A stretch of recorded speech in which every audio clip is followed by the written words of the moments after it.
Seja bem-vindo à sua jornada no aprendizado aqui no Quiz Concursos. Esperamos que fique conosco até o final desse conteúdo. Hoje vamos entender como diferenciar o que literal e não literário na interpretação de texto e como podemos na hora da prova, que é o mais importante, responder de forma assertiva sua questão. Então bora para a aula.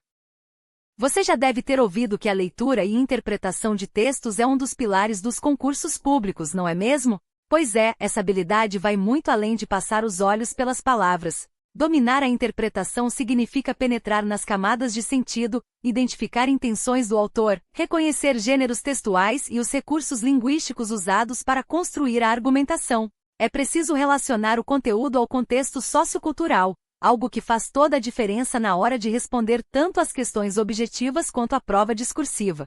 Neste guia, vamos percorrer cada um desses pontos de forma progressiva, com exemplos práticos e dicas certeiras. Então lembre-se, interpretar bem é ir muito além de uma simples leitura. Vamos ao trecho 2, que é a chave para não cair em pegadinhas de prova. Agora que já sabemos o que é tipo textual, vamos entender o gênero textual. Enquanto o tipo é a estrutura linguística que dá a base, o gênero é a realização prática desse tipo no mundo real. Pense assim: o tipo é a receita e o gênero é o prato que você serve. Por exemplo, o tipo narrativo tem personagens, tempo e enredo. Já os gêneros que usam essa receita são o conto, a crônica, o romance e até uma notícia policial. Cada gênero tem um propósito comunicativo diferente, mas todos compartilham a mesma base narrativa. Resumindo, tipo é a estrutura, gênero é o texto concreto que usamos no dia a dia. Agora vamos ao terceiro tipo, o texto injuntivo, também chamado de instrucional. Você já usou ele hoje sem perceber. Sabe quando você abre o manual de instruções para montar um móvel ou segue uma receita de bolo? Pois é, ali está o texto injuntivo. O objetivo principal desse tipo textual não é contar uma história nem defender uma opinião, mas sim ensinar o leitor a fazer algo. Para isso ele usa verbos no imperativo como misture, ligue ou não bata, ou então verbos no infinitivo como misturar e programar. Bulas de remédio, manuais e receitas são exemplos clássicos. Resumindo, enquanto o descritivo pinta um cenário e o dissertativo defende uma ideia, o injuntivo dá ordens e orientações para você agir. Vamos agora ao quarto trecho da nossa aula. Aqui a gente vai entender que o gênero textual é a forma como o tipo textual aparece na prática social. Pense assim: o tipo textual é a estrutura, e o gênero é o formato que a sociedade reconhece, com uma função específica. Um bilhete, uma receita, uma notícia, cada um tem seu propósito. E esses gêneros não são fixos, eles nascem, se transformam e podem ser recriados com o tempo. Nos concursos, é comum pedirem exemplos variados como soneto, fábula, notícia, editorial, resenha, artigo científico, e até gêneros digitais como meme ou e-mail formal. Resumindo, o gênero é a roupagem concreta que o texto assume na vida real, sempre ligado a um contexto e a uma intenção comunicativa. Agora que já entendemos a diferença entre tipo e gênero textual, vamos avançar para uma habilidade fundamental, a leitura e interpretação. Muita gente pensa que interpretar um texto é apenas entender o que está escrito, mas na verdade vai muito além disso. A interpretação envolve várias operações cognitivas que o examinador espera que você domine. Um desses aspectos são os níveis de leitura. Existem diferentes camadas de compreensão, desde a leitura superficial, que capta só a informação explícita, até a leitura crítica, que exige inferências, análise de intenções e contexto. Em provas de concurso, é comum que as questões testem justamente essa capacidade de ir além do óbvio. Então, recapitulando, interpretar exige mais do que decodificar palavras. É preciso dominar diferentes níveis de leitura para extrair o sentido completo do texto. Agora que já entendemos a leitura mais simples, vamos para o segundo nível, a leitura inferencial, ou de segundo grau. Aqui a gente não fica só no que está escrito, a gente precisa ler nas entrelinhas. O texto não diz tudo de cara, mas ele dá pistas, palavras, expressões, o contexto. Por exemplo, se o autor fala com ironia, você precisa perceber. Se há uma causa e um efeito que não estão explícitos, você deduz. É como ser um detetive, juntar as pistas linguísticas para descobrir sentidos implícitos, a intenção do autor e até o contexto em que aquilo foi escrito. Isso é essencial para concursos, pois muitas questões pedem exatamente essa interpretação mais profunda. Resumindo, no primeiro nível a gente entende o que está dito, no segundo, a gente descobre o que está implícito. Agora vamos falar sobre a leitura crítica, também chamada de leitura de terceiro grau. Nesse nível, você não só entende o texto, mas também dá a sua opinião, avalia se os argumentos são válidos, compara com outras obras e reflete sobre o tema. Isso é muito comum em concursos, principalmente quando a questão pede para você julgar um argumento, discordar de uma afirmação ou encontrar relações entre textos. E olha que interessante, de 60% a 70% das questões de interpretação em concursos exigem essa habilidade inferencial. Por isso vale a pena treinar bastante. Então, já que o tempo na prova é curto, uma estratégia essencial é ler a pergunta antes do texto. Isso ajuda a saber exatamente o que procurar, economizando tempo e foco. Resumindo, a leitura crítica exige sua avaliação pessoal, e uma dica de ouro é ler a questão primeiro para direcionar sua atenção. Hoje vamos continuar com as estratégias de interpretação de texto. Primeiro, identifique o tipo e o gênero do texto, narrativo, dissertativo ou descritivo. Isso ajuda a prever o tipo de pergunta que pode cair. Depois, sublinhe palavras-chave e conectivos como porém, portanto, embora, e apesar de eles indicam relações lógicas importantes para entender o sentido. Fique atento também às palavras absolutas, sempre, nunca, todos, jamais, geralmente aparecem em alternativas incorretas. E muito cuidado com paráfrases equivocadas. Muitas vezes a banca troca palavras por sinônimos, mas altera o sentido original. Então, compare tudo com calma. Agora vamos começar uma nova parte, textos literários. O que caracteriza um texto literário? Essa é a próxima etapa da nossa aula. Para resumir o que vimos, classifique o texto, analise conectivos, desconfie de palavras absolutas e de paráfrases. Agora sim, vamos mergulhar no universo literário. Vamos lá! Agora que já entendemos a diferença entre o que é literário e o que não é, quero que você preste atenção em algo muito especial. No texto literário, a linguagem não é apenas uma ferramenta para passar informação, ela é a própria estrela do show. O autor escolhe cada palavra com um cuidado cirúrgico, buscando um efeito estético, um ritmo, uma sonoridade que encante os sentidos. É por isso que falamos que a linguagem é opaca, ela chama atenção para si mesma, e não para o que está por trás dela. Para facilitar, pense nas características que sempre encontramos. A ficção, que cria mundos possíveis, a esteticidade, que valoriza a forma, a multiplicidade de sentidos, que permite várias leituras, a subjetividade, que expressa o íntimo do autor, e o uso intenso de figuras de linguagem. Esses são os pilares que sustentam a literatura. Recapitulando, o texto literário é aquele em que a forma de dizer é tão importante quanto o que se diz, e é isso que o torna único e inesquecível. Olá, pessoal! Vamos avançar no estudo dos gêneros literários. Depois de entender o que é cada um, precisamos olhar para a lírica, a épica e a dramática com mais cuidado. A lírica é a voz do coração, onde o eu lírico expressa sentimentos e emoções, usando muita subjetividade e figuras de linguagem como a metáfora. Já a épica conta grandes feitos, heróis e batalhas, com narração em terceira pessoa e uma linguagem elevada. Por fim, a dramática é feita para ser encenada. Tem diálogos, conflito central e, geralmente, um desfecho que provoca catarse no público. Viu como cada gênero tem suas marcas? Recapitulando, a lírica emociona, a épica narra grandezas e a dramática encena conflitos humanos. Agora que já conhecemos os principais recursos expressivos, vamos explorar cada figura de linguagem com calma. Na metonímia, trocamos um termo por outro que tenha relação de proximidade, como em Li Machado de Assis, no lugar da obra, citamos o autor. Já a ironia diz o contrário do que se quer. Que belo serviço, para um trabalho mal feito. A hipérbole exagera intencionalmente, como estou morrendo de fome. O eufemismo suaviza. Passou desta para melhor significa morreu. A antítese opõe ideias. Vivo sem viver em mim. O paradoxo une contradições como cruel bondade. A personificação dá qualidades humanas a seres inanimados. O sol sorriu. A aliteração repete consoantes. A assonância vogais, e a onomatopeia imita sons, como o trovão que ronca. Recapitulando.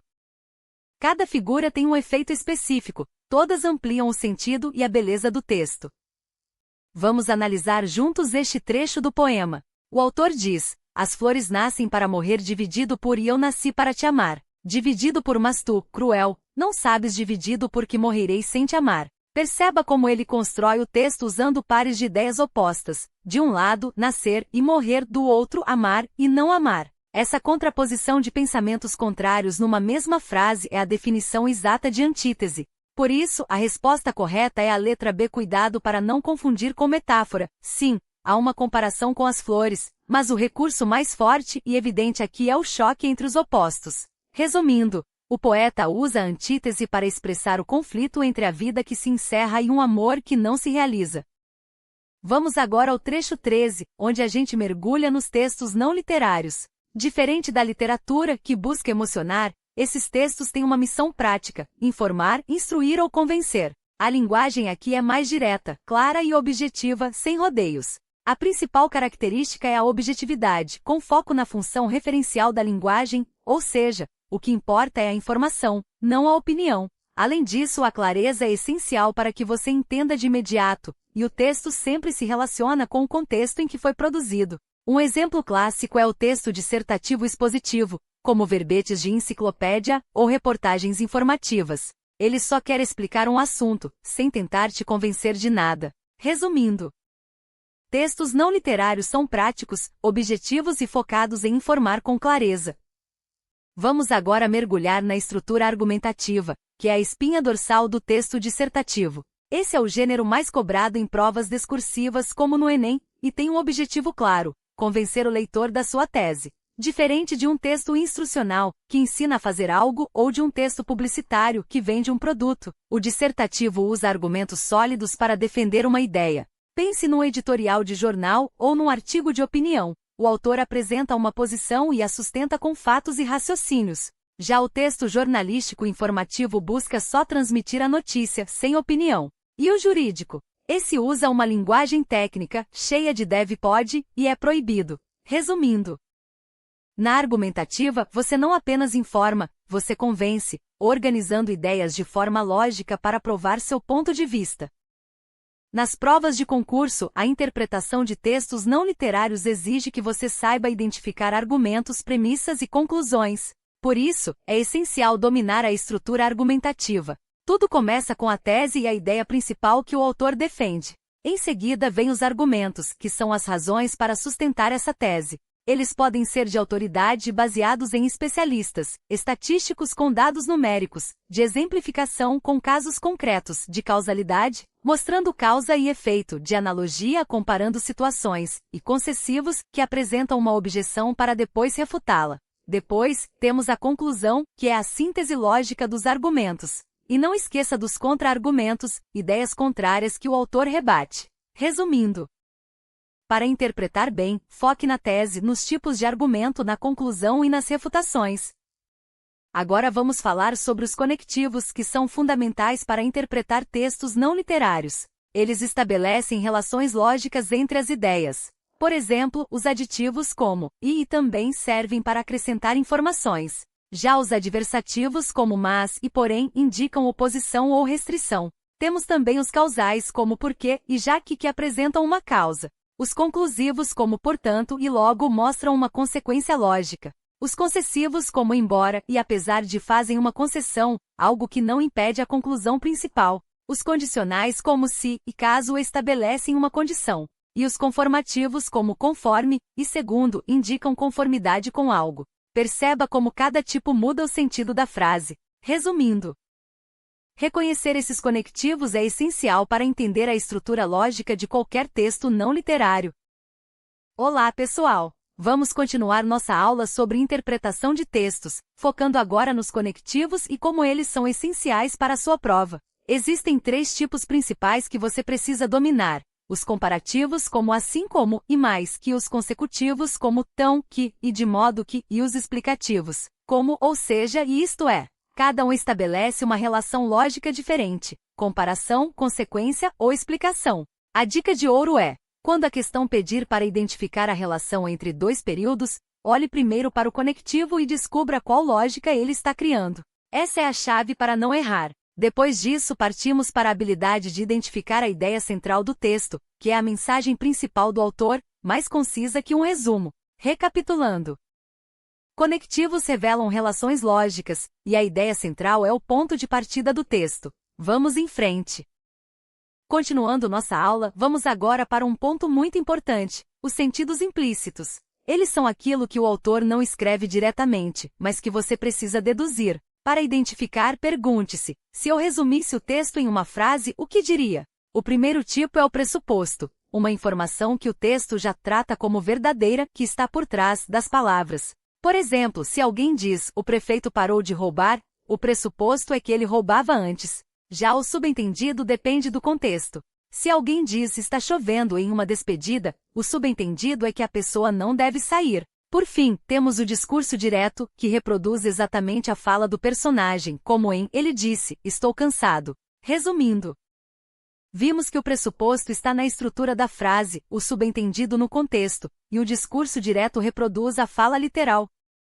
Vamos dar continuidade ao nosso estudo sobre os tipos de discurso e entender como a intenção comunicativa aparece em cada texto. Primeiro, relembramos o discurso indireto, quando o narrador adapta a fala do personagem, como em: ele disse que estava cansado. Já no discurso indireto livre, há uma fusão. O narrador incorpora o pensamento do personagem sem marcas claras, por exemplo: estava cansado. Dias desses não aguentava mais. Agora toda a produção textual tem uma intenção. As principais funções da linguagem são: a referencial, focada na informação, notícias, textos científicos; a emotiva, centrada no emissor, poemas, diários; a conativa, voltada ao receptor, propagandas, ordens; e a fática, que verifica o canal de comunicação, como quando perguntamos: alô, está me ouvindo? Recapitulando, vimos os discursos indireto e indireto livre, e as funções da linguagem que revelam a intenção do texto. Vamos agora para o trecho 20, onde a gente vai explorar dois conceitos importantíssimos: a metalinguística e a poética. A metalinguística acontece quando a gente foca o próprio código da língua, como quando discutimos regras de gramática ou definimos o significado de uma palavra. Já a poética, por sua vez, volta a atenção para a mensagem em si, valorizando sua forma estética, como vemos em poemas e letras de música. Em seguida, entramos nas relações intertextuais. Lembre-se, nenhum texto nasce do nada. Todo texto é um mosaico de outros textos. Os principais tipos são: a citação, que transcreve literalmente um trecho entre aspas; a alusão, que faz uma referência indireta, como comparar alguém a Dom Quixote; e a paródia, que recria um texto de forma humorística, distorcendo-o. Recapitulando, vimos a metalinguística focada no código, a poética focada na estética, e os três tipos de intertextualidade. Antes de partirmos para as dicas práticas, vamos entender por que a intertextualidade é cobrada com tanta frequência. Diferente do plágio, que é a apropriação indevida de um texto sem atribuição e configura crime ético e muitas vezes jurídico, a intertextualidade é um recurso valorizado em provas. Concursos de alto nível, como tribunais, ministérios e Banco Central, exigem que você reconheça referências culturais e literárias, conecte textos de autores diferentes, compreenda o contexto histórico de produção e interprete paráfrases. Na hora da prova, gerencie seu tempo. Reserve de 2 a 3 minutos por questão de interpretação. Comece pelas fáceis para ganhar confiança e, se travar numa questão difícil, marque e volte depois. Por fim, use a técnica de eliminação com cuidado. Recapitulando, intertextualidade exige leitura atenta, gestão de tempo e estratégia de resolução. Vamos em frente? Nesta dica valiosa para a hora da prova, vamos aprender a identificar e eliminar alternativas que tentam nos enganar. Comece sempre descartando aquelas que contradizem diretamente o texto, que fazem generalizações exageradas com palavras como todo ou nunca, ou que introduzem informações que não estão no texto original. Fique atento também às confusões entre tipo e gênero textual e aos erros na relação lógica, como quando a alternativa diz consequência, mas o texto indica causa. Depois disso, pratique a leitura ativa, marque palavras-chave, identifique os conectivos e faça anotações nas margens, dando ênfase à tese do autor. Por fim, treine com provas de concursos como INSS, Banco do Brasil e Caixa, que costumam ter textos mais acessíveis. Resumindo, elimine os erros mais comuns e use a leitura ativa para chegar à resposta correta. Agora que já entendemos os tipos de prova, vamos falar dos erros mais comuns na interpretação de textos. O primeiro é interpretar com base no que você já sabe, e não no que está escrito. Lembre-se, a resposta está no texto, não na sua opinião. O segundo erro é confundir tipo textual com gênero textual. Tipo é a estrutura, narrativo, descritivo, dissertativo. Gênero é o formato social, como uma crônica ou uma lei. O terceiro erro é ignorar os conectivos. Essas palavras de transição, como portanto e entretanto, guiam a lógica do texto. Então, resumindo, leia o texto com atenção, diferencie tipo de gênero e nunca subestime os conectivos. Isso já vai evitar boa parte das pegadinhas de prova. Vamos falar sobre como os conectivos podem transformar completamente o sentido de uma frase. Por exemplo, embora estivesse cansado, trabalhou. O embora indica concessão, ou seja, o cansaço não impediu o trabalho. Se você ignorar essa palavra, pode interpretar que a pessoa trabalhou por estar cansada, o que é um erro grave. Isso nos leva ao erro 4, aceitar a primeira alternativa que parece correta. Sempre leia todas as opções antes de marcar, pois a primeira pode parecer boa, mas a segunda ou terceira é mais precisa. Outro ponto crucial é o erro 5, não diferenciar fato de opinião. Em textos jornalísticos, fatos são verificáveis, opiniões são juízos de valor. Questões de concurso adoram cobrar isso. Por fim, veja o exercício com a frase de Mandela. A educação é a arma mais poderosa. Isso é uma metáfora, recurso expressivo que compara sem usar como. Recapitulando, conectivo muda sentido, leia todas as alternativas e separe fato de opinião. Vamos analisar a frase, educação é a arma mais poderosa que você pode usar para mudar o mundo. A primeira coisa a perceber é que educação não é literalmente uma arma, certo? Aqui a palavra arma está sendo usada num sentido figurado, para representar o poder transformador da educação. Essa comparação implícita entre dois elementos diferentes, educação e arma, é exatamente a essência da metáfora. Não se trata de hipérbole porque não há exagero no tamanho ou na intensidade, e sim uma substituição de imagem. Também não é metonímia, pois arma não está no lugar de ferramenta, no sentido de parte pelo todo, é uma analogia de poder. E muito menos eufemismo, porque não há suavização.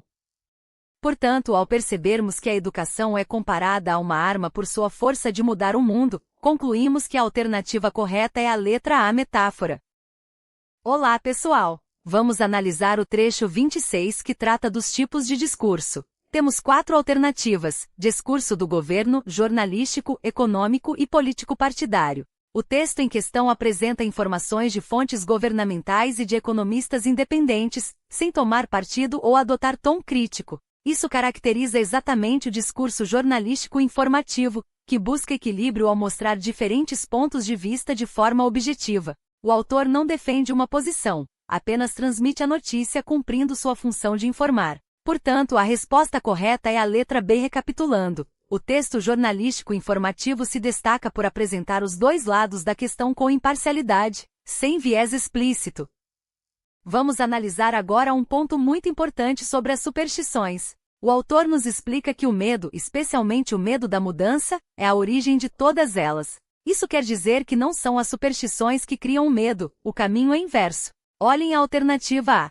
Ela diz que as superstições causam o medo da mudança. Isso inverte a lógica do texto. A alternativa B sim está correta. O medo da mudança está na raiz das superstições. O autor é direto. O medo é a fonte de todas as superstições, e um deles é o medo da mudança. Portanto, fica claro, o medo vem antes, e a superstição é uma reação a ele. Recapitulando, a causa é o medo da mudança, não a consequência. Vamos começar nossa aula de hoje com um ponto fundamental para a interpretação de textos: a diferença entre o que é literário e o que não é. No texto literário, a linguagem é opaca e estética, ou seja, ela chama atenção para si mesma pela beleza das palavras. Já no texto não literário, a linguagem é transparente com uma finalidade prática como informar ou convencer. Preste muita atenção nos conectivos, pois eles revelam as relações lógicas entre as ideias, domínios. Outro conceito importante é a intertextualidade, que é o diálogo entre textos, seja por citação, alusão ou paródia. Na hora da prova, minha dica é: leia a questão antes do texto, elimine as alternativas erradas e baseie-se apenas no que está escrito. Para organizar seus estudos, sugiro 4 semanas. Comece revisando tipos e gêneros textuais, depois figuras de linguagem, em seguida conectivos e, por fim, pratique com textos variados e simulados. Recapitulando, hoje vimos a diferença entre texto literário e não literário, a importância dos conectivos e da intertextualidade, além de um plano de estudos prático para sua prova. Neste trecho vamos focar no que realmente faz a diferença na interpretação de textos, a prática constante. Não adianta só decorar teoria, é preciso colocar a mão na massa com questões reais de concurso. O segredo está em revisar cada erro, entendendo por que uma alternativa está certa e as outras erradas. Esse processo de análise crítica é o que transforma seu aprendizado. Com dedicação e um método organizado, você desenvolve a fluência necessária para encarar qualquer prova. Então, lembre-se, teoria sem prática não se sustenta. É no exercício diário e na correção consciente que você realmente avança. Queridos alunos, que bom que ficou comigo até aqui nessa aula, embora um pouco longa, mas falamos quase tudo o que cai e o que não cai nas provas de concursos públicos. Então, na próxima aula vamos falar sobre sinônimos e antonimos. Até a próxima aula. Não se esquece de inscrever no canal do Quiz Concursos e nos acompanhar nas redes sociais.